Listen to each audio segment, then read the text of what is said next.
Je vais vous présenter un petit peu tous les petites astuces du compteur Linky, donc le nouveau compteur communicant utilisé par Enedis.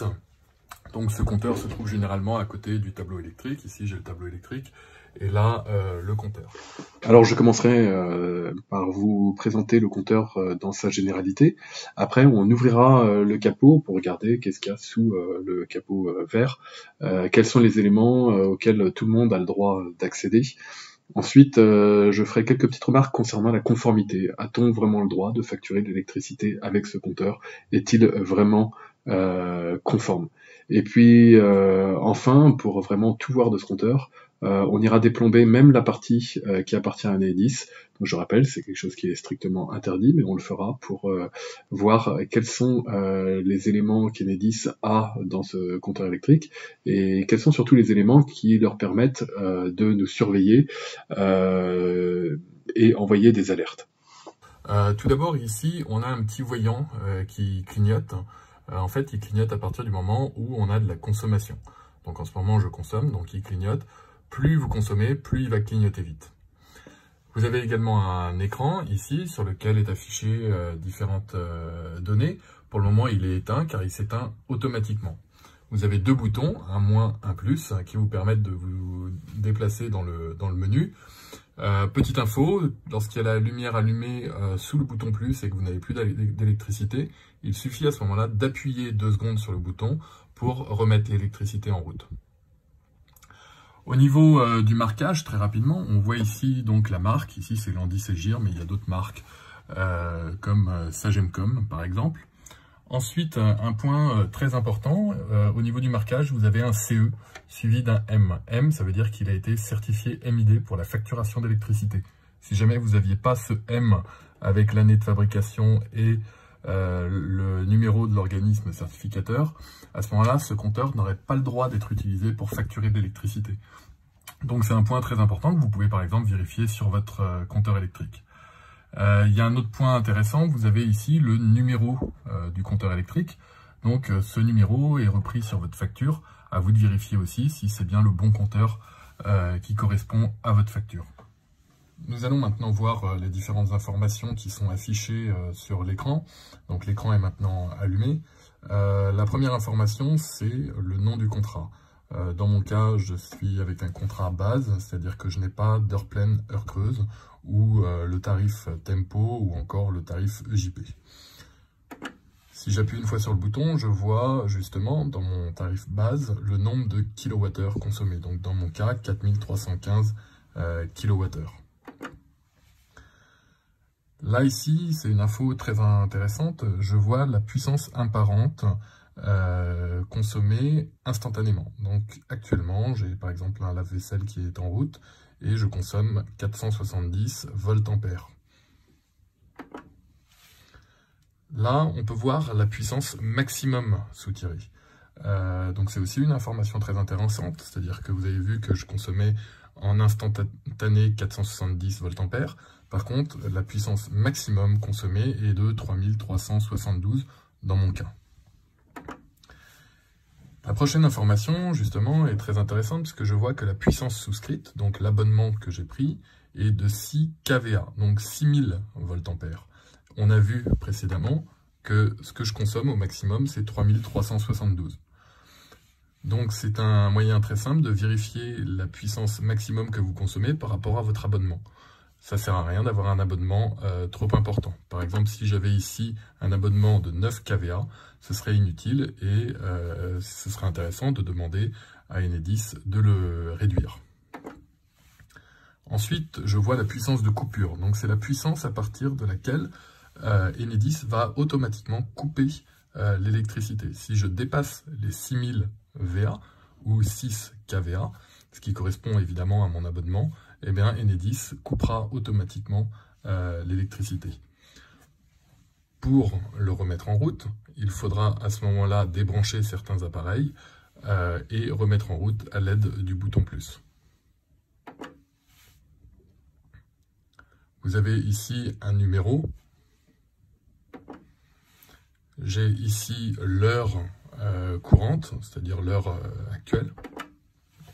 Également la date. J'ai ici l'état du contact sec. Sur ce compteur électrique, nous verrons par la suite qu'il y a un contact sec, c'est-à-dire un contact qui permet de piloter le ballon d'eau chaude. Et là, ici, je peux voir s'il est ouvert ou fermé. Donc, dans mon cas, il est ouvert.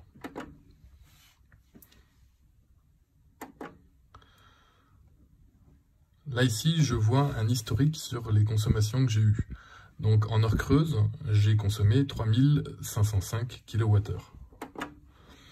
En heure pleine, j'en ai consommé 809. En heure creuse, mais saison haute, 0. Et en heure pleine, saison haute, 0. Là, je vois le numéro de série de mon compteur électrique. Donc, le numéro que j'ai ici, c'est le même que celui que je retrouve au-dessus sur l'inscription.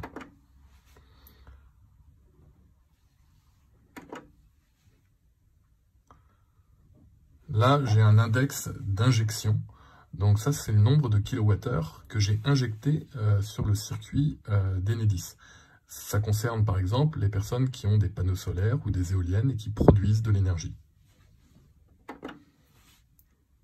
Là, j'ai d'autres index qui ne servent à rien, qui ne sont pas utilisés. Donc il y a 10 index.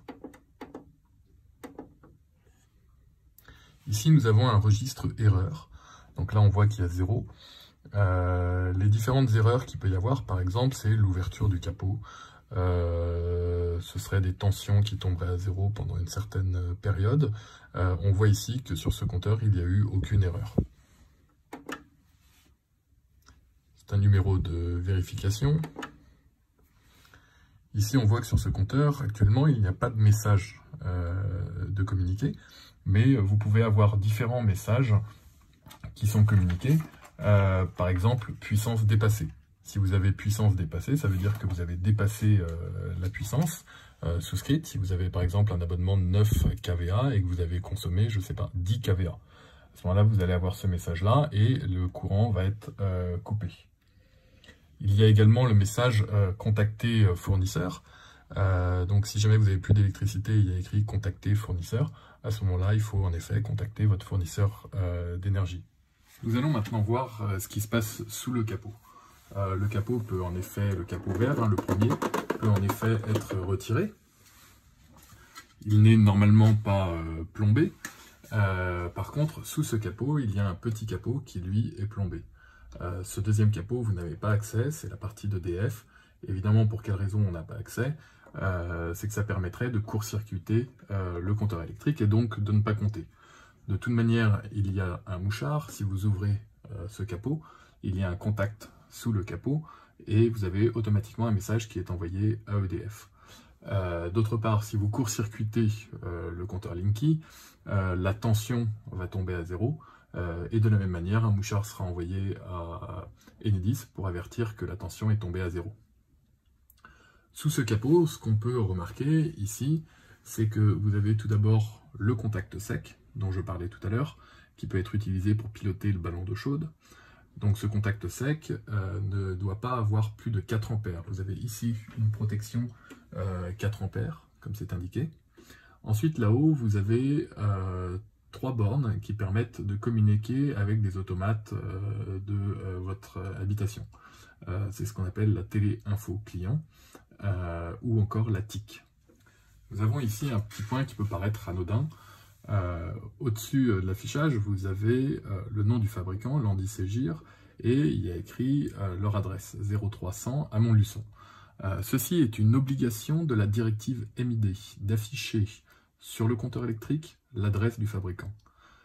Il y a un fabricant aujourd'hui en France qui n'affiche pas son adresse sur la face avant. Cette adresse est indiquée uniquement à l'arrière du compteur. Malheureusement, l'arrière du compteur n'est pas accessible. On peut donc se demander si ce compteur est bien conforme à la directive MID, premier point.